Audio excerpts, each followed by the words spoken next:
that, it's just like whatever comes up, comes up. And then I'll say it's time for Tough Love, Easy Love. Are you ready to answer a question? Is it appropriate to talk about how we dated for 6 years? We can talk about whatever we want. I mean, that's like I ended up in Chicago because you did comedy. Yeah. Okay, well, that seems appropriate. Well, if it's my fucking bio. Relax, Remax. Let's go. Tough Love, Easy Love. With me, Terry DeFrancisco, and friends. Welcome back, team, to Tough Love, Easy Love. I'm your host, Terry DeFrancisco, and this is episode 10 of Tough Love, Easy Love. You all have been so supportive. I'm so glad you're on the freight train of fun that we're having here on the pod. And wow, 10 episodes deep. I can't believe it. And I'm so glad that you're here along for the ride. It's been a delight to get to talk to so many people and share them with you here on the pod. And more on that later. I want to share you with them through your questions for the podcast. Today on the episode, we have Amy Crawford, an old friend, a best friend, and part of my home crew here from Columbus, Ohio, and Chicago, Illinois. She's in Chicago, Illinois now, where we lived together at one point because, spoiler, she's an ex, as stated in the very beginning of this podcast.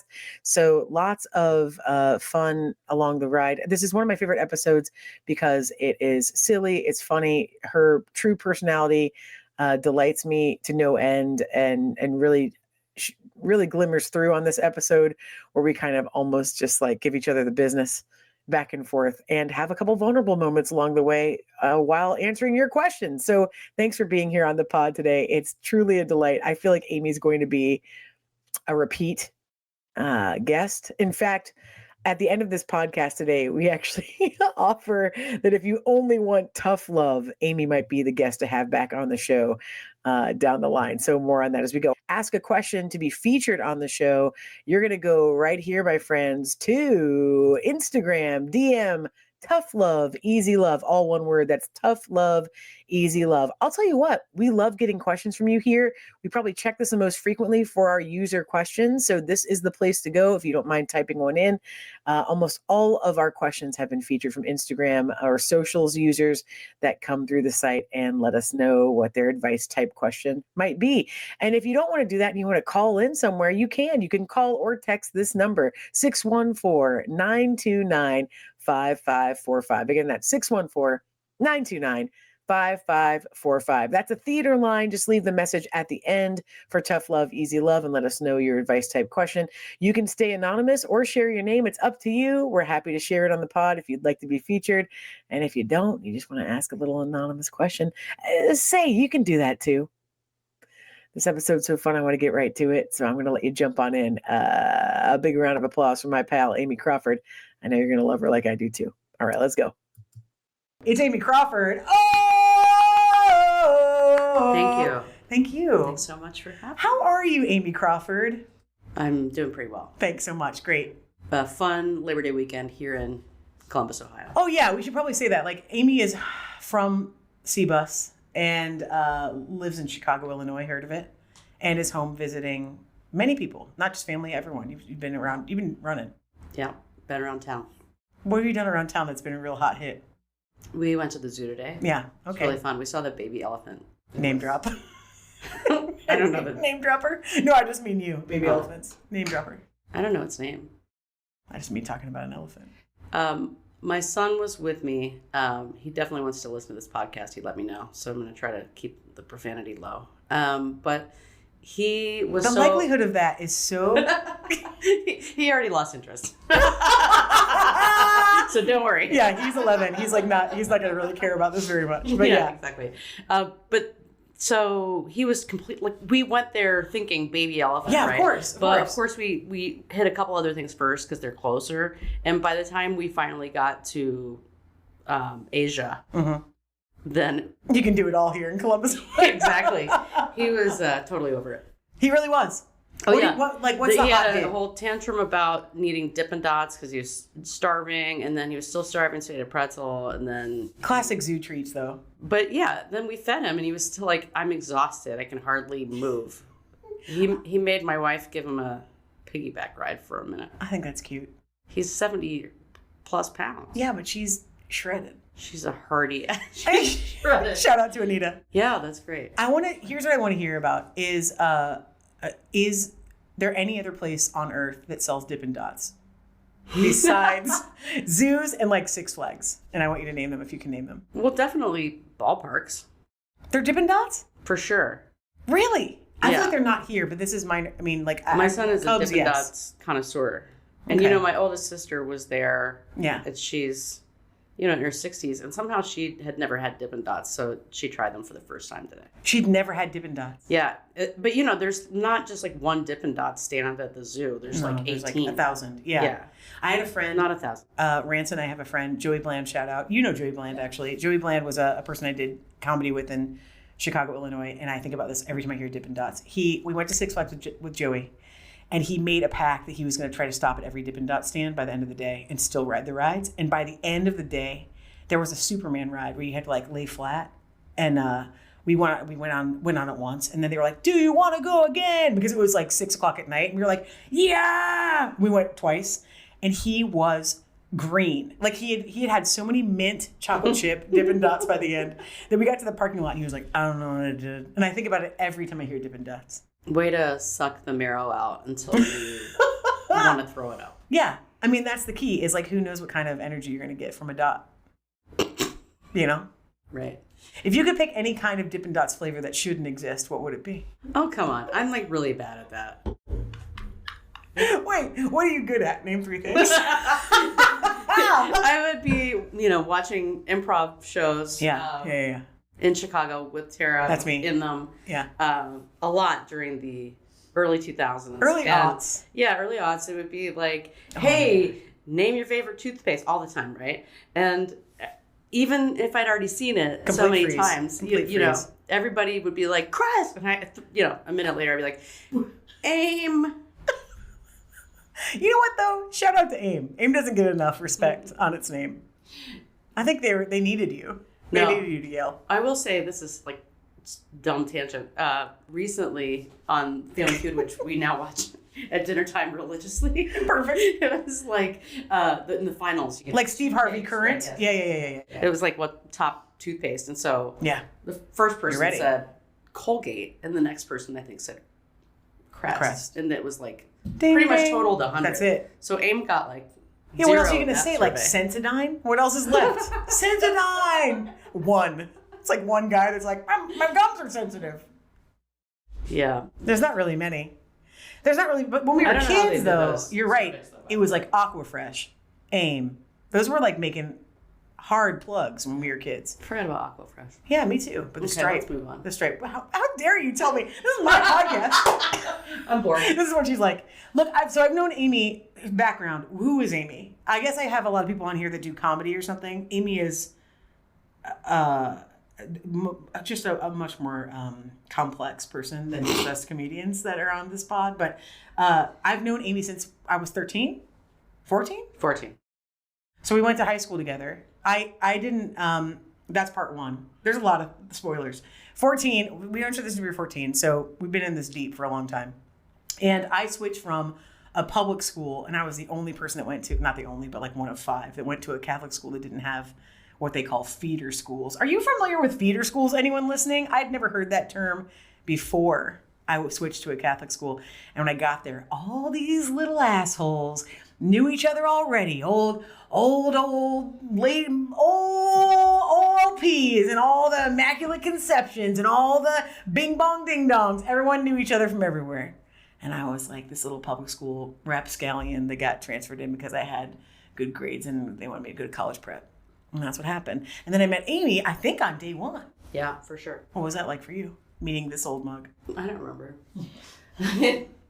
Like the actual first day, I was like peeing my pants, I'm sure. I mean, I was going to high school? Nervous going to high school, yeah. You were even though I knew some people. Yeah. I mean, I came from a so-called feeder school, Immaculate Conception. So-called. Number 1. Shout out, Rams, go Rams. Yep, go Rams. But no, I think I was a little nervous. So you were super friendly. I was friendly. So we hit it off. Back in the day, before I got dead inside, I was so friendly back then. I'm still pretty friendly. Two extroverts. So yeah, 2 extroverts, I'd say. Do you think you're still an extrovert?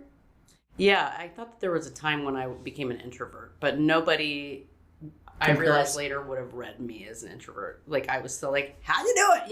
Even though you were. There were a few years, Johnny out there for a second. How's everybody doing? There were a few years where I thought I was introverted, though. I feel like you you have like extroverted qualities, for sure. I think you're an extrovert. I am definitely an extrovert. If we go for like the classic terms of like isn't it like really rated upon how do you recuperate? And it's like if you're an introvert, you recuperate by being alone. Is like part of the assessment of what you are. Yeah. And I definitely like that part, but I don't think I like being around people. Yeah. As long as they don't suck. That's universal. Yeah. What if someone was like, I love being around awful people. This is how I thrive. I recharge my batteries by. Oh, I just love to curl up with a bunch of like goobs. Energy. And we just, yeah. And then so we went to high school together. We went to college. Amy and I also are exes. I don't even know what to call that. Because it's like we've been friends so long. It doesn't get that weird. No. We dated for 6 years. So, 6 years? Mm-hmm. And I just want to inject this. I dated 2 women named Tara Elizabeth. That's me. Back to back. They weren't both me. No. 6 years and 6 years. So That is insane. It's the weirdest factoid about me. Never to be duplicated. You know what I mean? It's kind of a good like 2 truths and a lie kind of thing, but it's a little bit weird for work. Yeah, I can't imagine they're like, wow, that's really interesting. And everyone else is like, I like blue, I like pink. Yeah, and my other thing. Yeah. Knew you were gay, obviously. Got it. Didn't need to know your entire dating history. But I'll tell you what, like, I have never known another Tara Elizabeth except for your other Tara Elizabeth. I hesitate to call her your other, but we also have another really close high school friend named Tara. That's true. Which, again, I don't know many other Taras besides these close quarters Taras we're talking about. I draw them to me. Like moths to a flame. Everyone knows it. Everyone says it. I also feel like our friend Tara, I don't know if anyone that's listening has this issue. I have never really felt like a Tara. Like Tara fits me kind of. But I feel like Tara really fits our other friend Tara. It's like very, very, it's either a really snotty, obnoxious name like Tara, or it's like a very earthy name because it means earth. And I feel like she does fit the bill of like, she's very rooted and embodied and works with like rivers and ecology and things like that. So it makes sense for her. I'd like to know like a survey of your listeners. Yeah, let's hit it. Who thinks they identify strongly with their name and who thinks it's like a little weird? Our first poll. Because Amy, I could say it like, it's like one of those words where you could say it 50 times. It's like the more you say it, yeah, do you feel like an Amy? No. I don't know that. I've never once thought, is she Amy? That's interesting though. But I see now that we're talking about it, often Amy and I both go by, well, I don't know if you still do, but people often call me TD in real life more than Tara, or like some kind of hybrid of my last name. Like they'll be like, hey, DeFran, instead of Tara. Because Tara's very like, it can be really like feminine. And I don't really identify with that. Amy's also kind of like a very 80s child name, like a girl, like Amy. But I don't know if you feel that too. We had 8 Amy's in our graduating class. 8? 200. Yeah. 206 people, and 8 of them were Amy's. That's wild. I could rattle them off, some of them, but I'm not going to do that. Yeah, she really goes by. I feel like you get a lot of Crawfords instead of a lot of Amy's. They're going to know my last name now. Doxed. DOXXED. Doxed. First poll, first doxing. You've seen it here. I don't even know what doxing is, so I really belong on this podcast. Doxing is when you have someone in a public space and you, like they do something to piss you, it's not always this, but they do something to piss you off, and then you share like their public address or public information. Like information with the masses. So it's like, oh yeah, well they live on, Snoffer Road. 49 and it's like, going on 80. She's 80 years but old. That has you look great for 80 though. True. That's true. Yeah, Amy when we were like 15 was like watching Matlock and having a nice tea at night.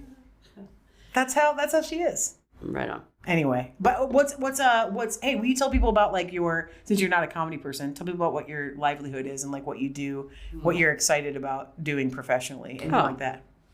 Let's get some real life stuff out there, huh? But don't dox yourself. Right. You can find my LinkedIn profile. Oh my gosh. No, congrats. I'm not here as a representative of the state government. She has to say that by law. Yes. Yeah. These opinions, which are stupid, are my own. I hope they're really dumb. Yeah, no, I'm a lawyer, and I used to work for like big law and kind of reoriented towards government. Yeah. Like maybe 9 or 10 years ago. I ran for alderman in Chicago first. She kicked ass running for alderman. Oh, but except for the losing part. Well, I mean, I wouldn't overstate it, right? But there was a runoff. I mean, this was a big deal. Like this, I lived in Chicago at the time. I could have gotten my ass kicked more, is what she's saying. Anyway, super thanks. You know, maybe thanks the tough love. support. Maybe super the tough love today is with Amy starting to love herself. I want a giant zoom right here with like hearts on my eyes. Can we do that? But that's that's not true. And I'm not one to Rance, and I always talk about how like comedy people have a tough time taking compliments, but really you did, especially for a first run, it was exceptional. Yeah, and I think if I had done a few things differently, like I probably could have even gotten a little bit closer. But part of that was like get involved in the community more, like years prior. So that's a fair tip for those aspiring politicos out there. I want to dig into the area. Who can say? I'm just talking a little bit. No, but it was a great experience. I learned a ton. I got a lot of support from people, and I'm very grateful for that. And then that kind of helped me, get to know some people in local government. And yeah, she's great. Kind of had a few different roles in government law. And Amy is awesome. Great. She's smart. She's fun. She's kind. She cares about people. She cares about communities. She does the work, etc. She's like an awful person. But one thing about my advice, though, like one thing about me. Yeah, let's hear it. Let's hear it. Something that everyone knows is that I'm very direct. Yeah, this is like ideal. This show is ideal. I said this to Amy as kind of like, hey, do you want to go on the show? It'd be fun. I haven't had a lot of people that are just like, my goal on this show is not only to have comedy people or like people in industry, but to also have my real friends and like my partner and things like that on so we can talk more loosely, because I think that's how you actually talk to friends. And I want it to feel like a friendship show or like a show where you're in a room with people that care about you. But the key to Amy specifically is Amy doesn't pull a punch. I mean, like you will say exactly how you feel about people. And I think you kind of get away with it. Like if I'm like, oh man, I don't know how I really feel about this girl. She'll be like, oh, she sucks. Like she'll be really direct and she might tell her herself. And then they'll still like you. Honesty is the best policy. Sort of. I do think that a lot of people get to know my jerk face side first, and then only later they're like, oh, you're a big, teddy bear. I'm interesting. So you fundamentally a softie, but I think I come across like, so, it's a lot for people initially. I like it. Do you know? I'm thinking more like in work context where there might be a conflict. That's true. Like we didn't have to like deal with to solve whatever litigation. I don't know how I'm not the most patient person. That's for sure. That's for sure, but it's also fun. Do you believe in astrological things? I don't necessarily have a fight in this. I'm just curious if you do. You're a Leo. Dog in that fight. No, only when it's self-serving. When is it self-serving? What's the positive attributes of a Leo that you'd like to share out loud? Just only positive. I mean, very extroverted and very take charge. Yeah, like they're in the seat of the jungle. Yeah, Mufasa, baby. Right? Yeah. What are the downsides of a Leo that you don't take? The planes, I don't know. The planes. Bad. Bad,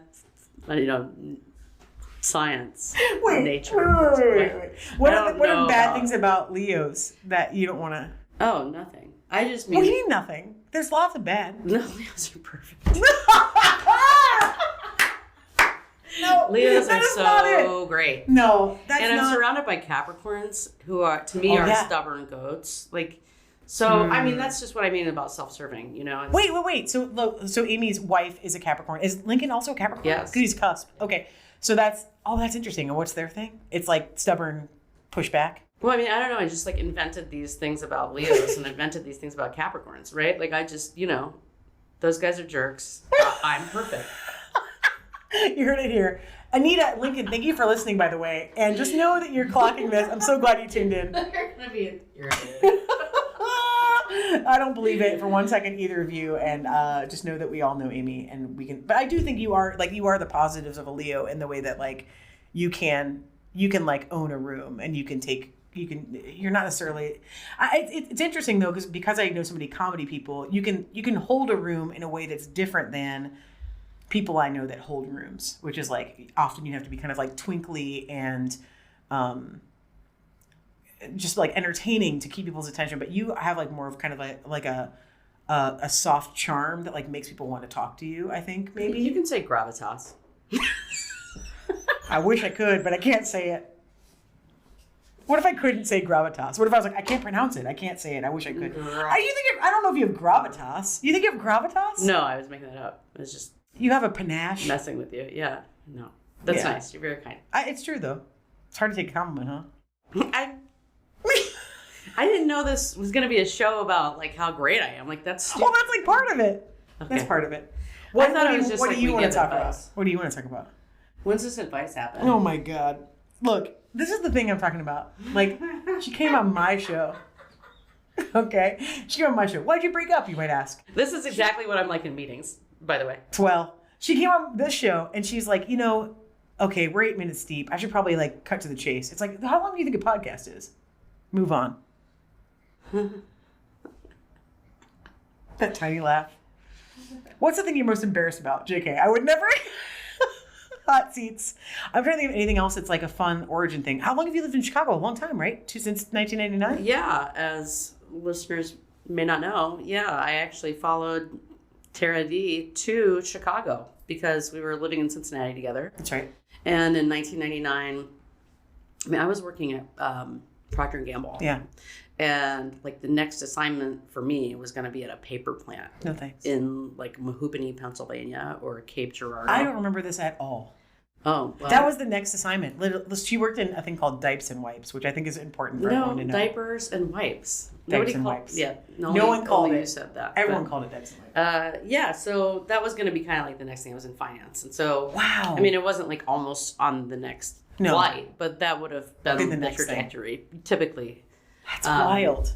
And so when you announced, I'm out, I'm going to Chicago. Peace. Feel free to come with. I was like, okay. That's right. We were originally going to move straight to Chicago from college, but then you got this great offer for P&G, and it was like, yeah, we'll go to Cincinnati for a year, which was fun. It was a fun That's year. also like a nice way to say that because, I went to school like 90 minutes from Chicago. I tried really hard to get a job in Chicago, and I actually just didn't. I mean, it's like... Which is so weird. Well, I don't know why. I mean, like, it wasn't like, it was a good job that I had, but like, like you're putting it in a very... all these things in a very I honestly, this isn't me like trying to spin it. This is how I remember your... I see Amy as she is, and Amy sees herself as she thinks what she should be. So I see you as a way of like, so like getting a job out of college is weird. You have to like kind of like pitch yourself before you have any experience. But I think Amy also had the Joy Scholarship, look it up, and she had like a lot of good cred at Notre Dame, which is a big deal, and did well, and then like to get a job out of college then was bizarre, and like there wasn't as much access to how you applied. I mean, it's like 5 years later everything was different. But then it was like send your paper resume to Bing Bong, and get on the whatever. Well, I think it's kind of like how everyone sees themselves and how everyone else sees everyone, right? That's definitely right. I mean, it's just, your own lens on yourself is going to be self-deprecating, not just outside, but like also, very self-humbling. Not me. What if that was true? And I was like, hey, well, how do you see me? There, we'll do that. That's fun. We haven't done this. How do you see me in general? And it can be for like when we're 18, or it can be now. It doesn't matter. Well, I mean, a general overview. I kind of alluded to this when we were at brunch the other day, but just like the friends of ours that are entrepreneurs, I'm just like, you gotta be kidding me. I know. Because that's so frightening to me to just put like your own skin in the game and risk failure that way. It's tough.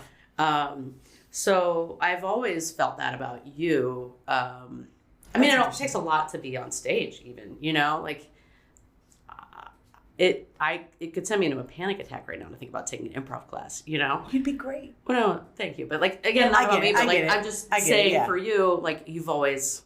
I've leaned that way. Yeah, you've like leaned into a lot of risk, I think. That's nice. In different ways. But I mean, we also, I think I'm not everyone knows my like consistent professional things, so they might follow me on like TikTok or Instagram or something. But if you've seen me on live stages, thank you.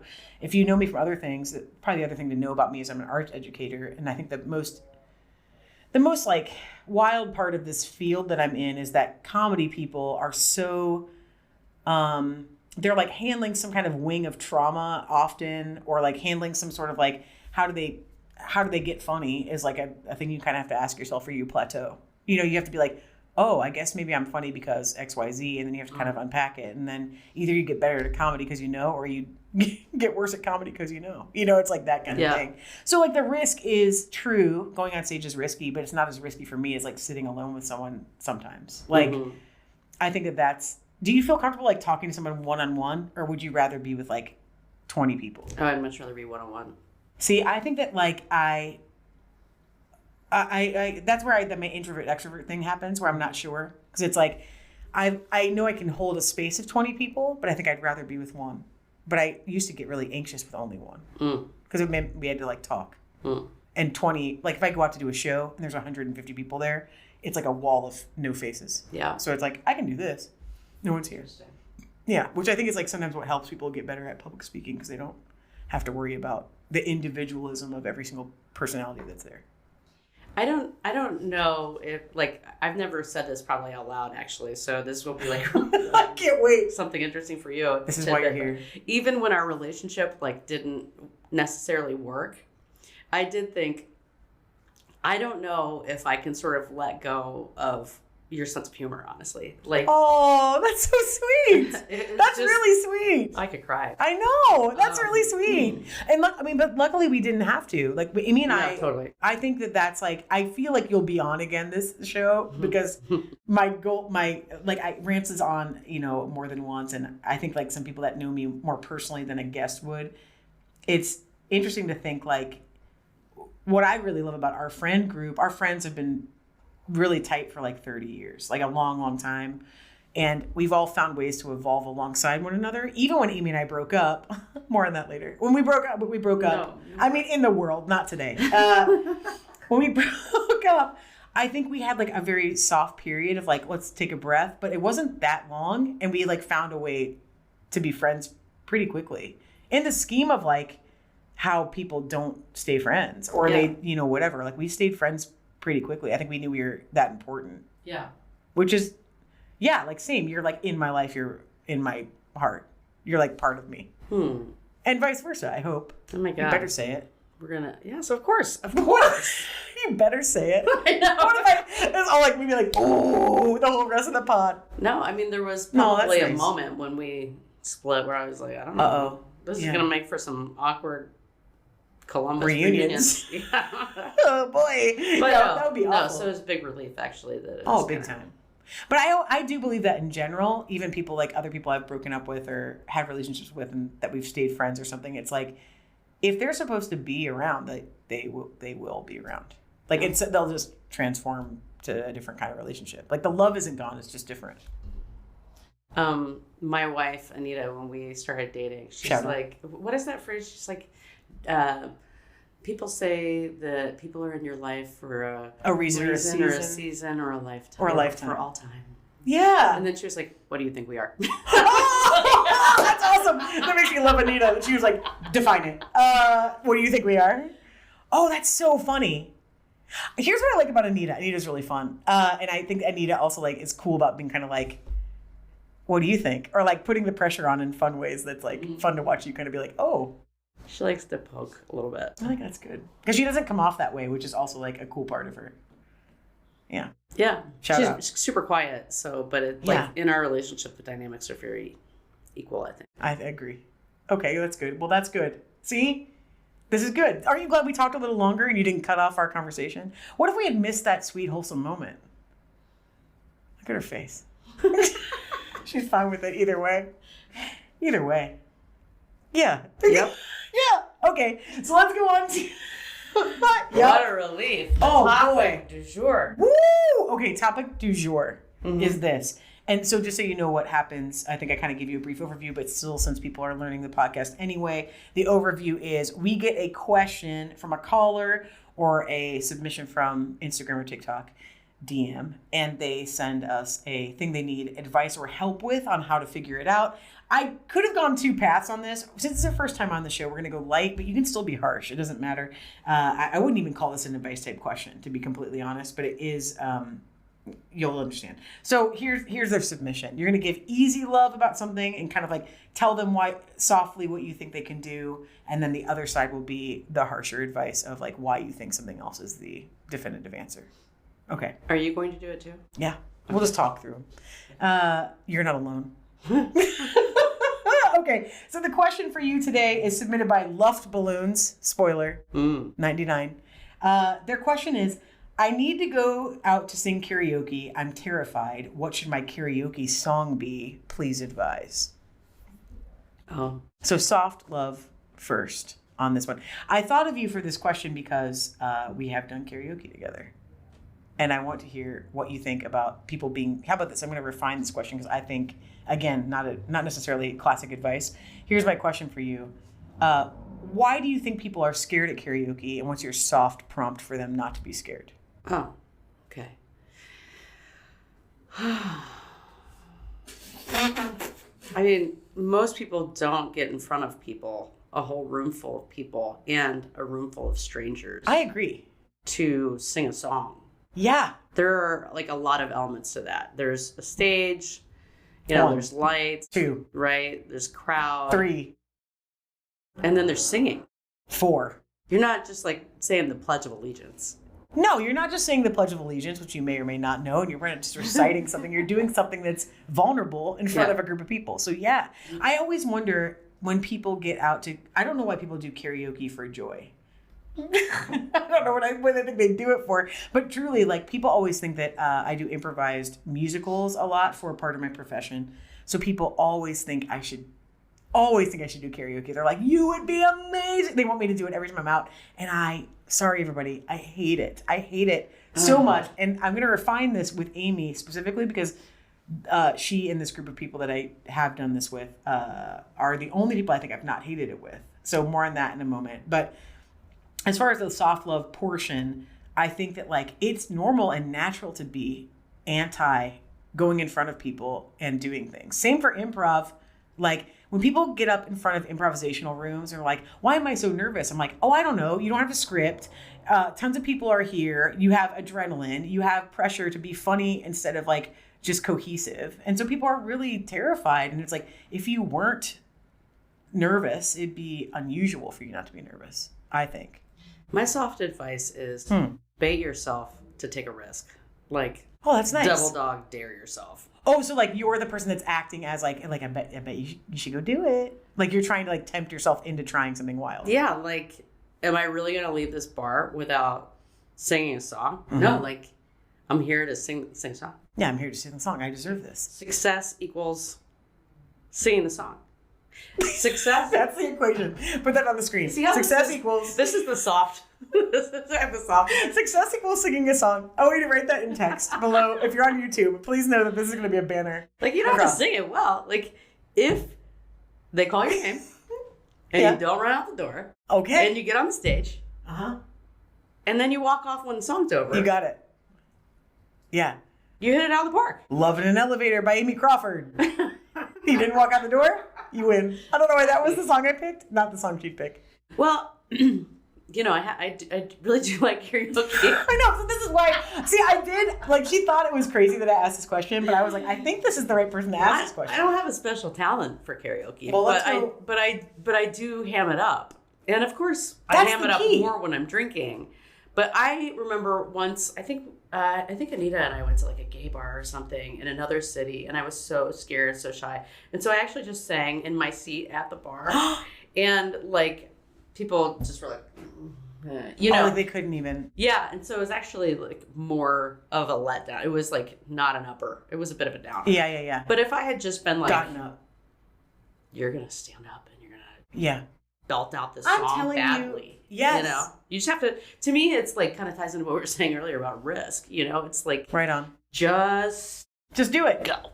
That's because really what it comes down to is if you fake it till you make it and you tell people, like soft advice here is that no one knows what they're doing any of the time. But if you act like you're supposed to be somewhere, most of the time people will think you are. Yeah, totally. Yeah. So like if it's like, it's time for me to get up there and sing Who Will Save Your Soul by Jewel, and you just go for it as hard as you can, then people are going to be like, look at them. Yeah. And they don't, what they're often thinking, same for improvisational training, it's like, because you're up there and because you believe in yourself a bit, half the audience is just thinking like, oh, I could never. They're already like putting themselves in the position of what you're doing. So there's admiration that's like coming at you for just stepping into doing it. Yeah. It's like, oh, wow, look at him go. I would never. Yeah. It's like, that's half the battle. Maybe most. Yeah. So there's a third part to this thing, but let's do hard advice now. If you had tough love to give, what would you give people? Like, say what you have to say harshly so they have to get up on stage. Get your ass out of this chair. Yeah. And get up on the stage. Yeah. And fucking sing. Whoa. And that's why we came here. We came here. So that you could sing a song. Yeah. And you've been talking about what you say. You've spent the last hour looking through this book. Walk the walk, Deborah. / now looking at an app. Yeah. Oh, yeah, trying that's to figure out what your song is. We all know you came here to sing. I'm going to put it in for you. Number 42, Sweet Dreams. Already knows the number. Let me stop you there because that's too real. I'll tell you what's fun about this. It does seem like I've done that before. 42, Sweet Dreams, Eurythmics. Do it. Have at it. You got the look. Roxette, 81. That's my recommendation for songs. Sweet Dreams? Or just put it in? Nope. Just that is the actual song. For somebody who is very scared, there's like 3 notes in that song. Oh, you're right. See, this is the kind of note. That's true. There's not much to hit. So my soft love is, if you really need a crutch, definitely don't sing out of your range. Yeah. Sing, Yeah, don't sing. Yeah. Don't sing the toughies. Sing something that you can be confident about. Also, hard love or nice hint. Don't sing a song that has a musical interlude. It only causes adrenaline spikes. Oh, like if you're like in the middle of let's say if you do like an 8-minute version of Meatloaf or something, and then you're like, oh, I didn't realize the organ played here for 16 minutes. You fucked yourself. This isn't on anyone else. It's you. Well, I mean, you definitely should do a lot of prep. You should know the song before you walk in. Yeah, and listen to the song. It's like in your car, the shower. That's what I was going to say, but here's actually why I like doing karaoke with Amy and our friends that have stayed friends for so long. Because they knew I didn't like love it, we used to do a thing way back that was like basically like blind karaoke, where they would put you in for another song. Like you wouldn't know what your song was till you got up there, but our friends were nice about it and be like, I know you know this song, but I'm going to pick your song. So there was no time to get like worried about it. I don't think I did this with you. There was a place in Columbus called Summit Station that is no longer there. And we used to go to Summit Station. And like, I remember specifically, and I think this is how this started. This remains my karaoke song. I think that Chrissy, our other friend, I think she put in Nookie by Limp Bizkit for me. And I was like, I know this. And I couldn't believe I knew it. Like, I knew it legitimately. Mm-hmm. I'm a real Durst head. I'm not. But like, I just, for some reason, knew it. And I was like, this is the best song in the world to sing. Because it's like kind of rap. You have to really care. You have to really care to a point of like comedic. Like, you can't just be like halfway into Limp Bizkit. You have to kind of like be like, I'm going to sing this. And then it's already entertaining because someone's going so hard at it. And there is like singing in it. It's just weird notes. So it's not like so maybe pick a fun song. Pick a fun song that's like the crowd will sing with you, or they'll be entranced by how hard you're going at it. I mean, there's no reason you can't go up with another person as well. Yeah, duets are great. That's a good idea. And even if you're singing the same like melody, it's fine. Yeah, that's true. Two microphones. No, I just mean like two people up there doing the same. What's your favorite duet? It has to be a duet. Islands in the Stream. I was gonna say Islands in the Stream. No, I just picked the one that's like most. No, it's fun. It's like fun. It's melodic. It's playful. The crowd will know it.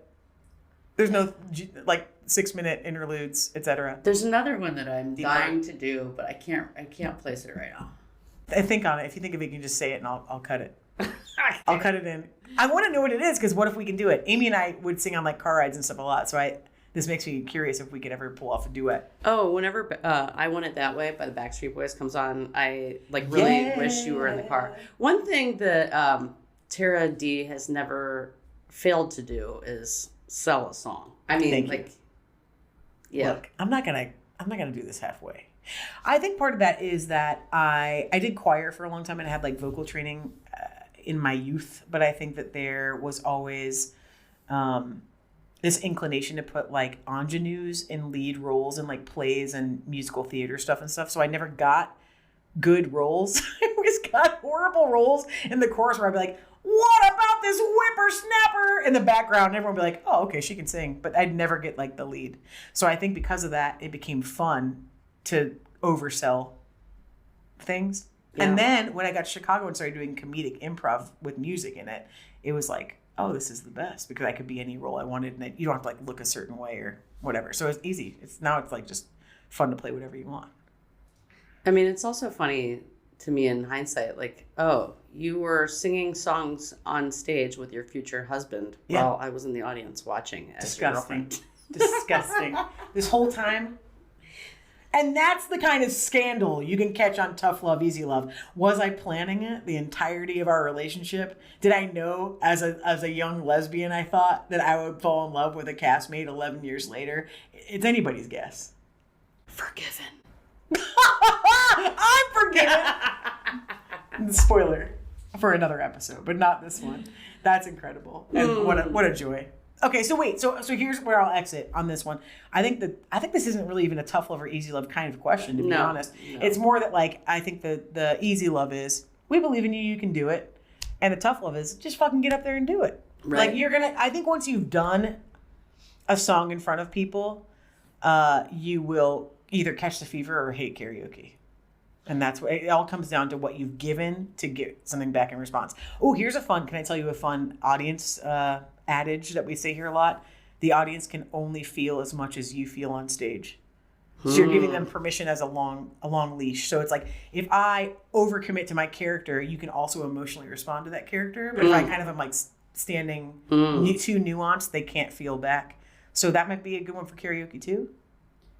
I mean, there's a lot of life lessons in that one. I mean, honestly, like it's real. It's a good thing to kind of say to yourself if you're feeling like a little bit tentative about behavioral things, because it starts to be like, okay, well, if I want someone to find me evocative or charming on stage, then I have to kind of like give myself enough vulnerably that they can feel like they can give in response. So it's like, it is interesting for comedic work. It works quite well. Probably dramatic too, but I just don't do dramatic work that much, but it does feel like it does work. So I think karaoke is kind of that thing of like, if someone gets up and they sing horribly, but they sell it, people will still like them. I think so too. Because like, it'll be funny. Okay. So now you have to name your favorite karaoke song to sing. That's it. Oh, okay. No, nothing else. What did you think I was going to say? I just some random thing. You have to name your favorite a time toothpaste. That you regret. No. Yeah. No. No, it's obviously Don't Stop Believin'. Oh, yeah? You didn't know that? I sang it at my wedding. I took the microphone from the DJ and sang it. But this is not like a standalone incident that I would be like, oh, that one time. I feel like that's something you would do in the world. It is something I would do. It was something you do. But I do think... I officiated a wedding, and then I sang the song, and I adapted the words to the couple. I mean, a little bit. I mean... That's fun. That song's never my first rodeo. You know what I mean? It's like, a classic. And then, I mean, one time a guy was like, yeah, girls can really hit those notes. And I was like... What does that mean?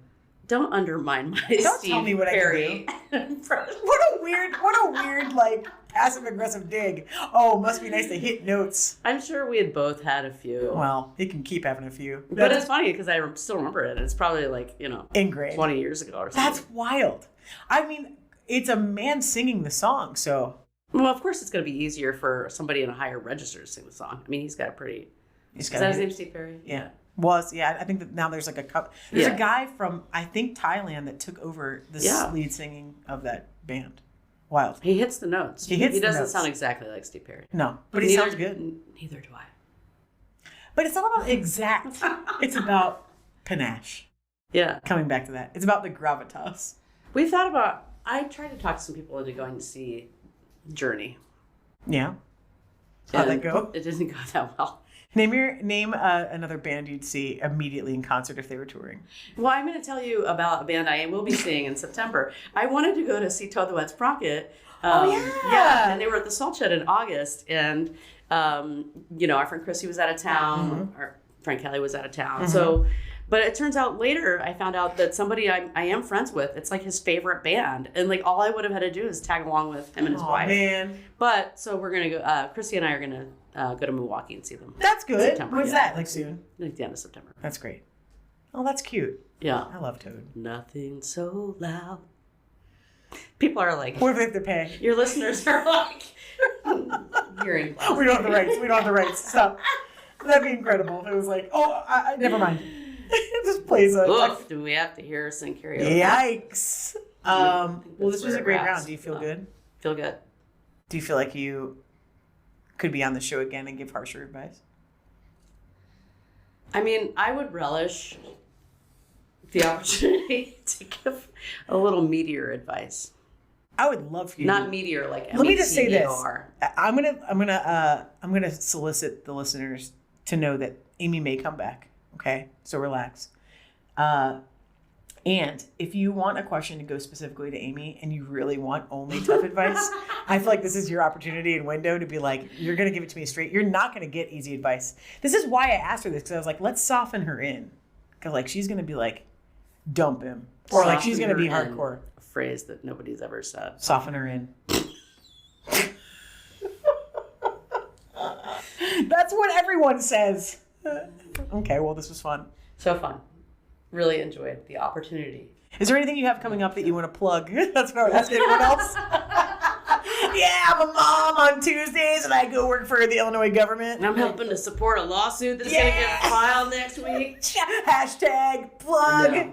No, she's just a regular person that's being nice to come on a podcast. No, but I do kind of feel like we had that vulnerable moment there early on, and then you kind of leaned into it, and then I think I leaned out of it. And so then, like, not at the beginning of our, tough love, soft love part, I was like, God, that I could have been more. I could have, like, no, it was really, it was very meaningful what you said, and I do love you forever. You are, like, one of my people forever, and I'm really grateful for, like, the way that our lifelines have woven together all these decades.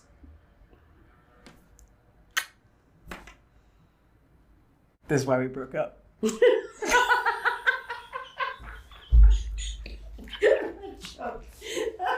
this is why I regret our breakup. What have we done? I'm choking that. Anyway, we love Amy. Thank you for being on this. It was a ball. This is a ball. And yeah, she lives in Chicago. I'll see her soon when I go tour there. And also, she'll be in Cbus, and you'll probably see her again. Maybe we'll do a remote. Who knows? Just relax. Happy Tough Love, Easy Love. Thanks for watching. Mwah, bye. You did it! You're listening to a podcast on the Roost Nest Podcasting Network, executive produced by the Nest Theater and Comedy Arts Center.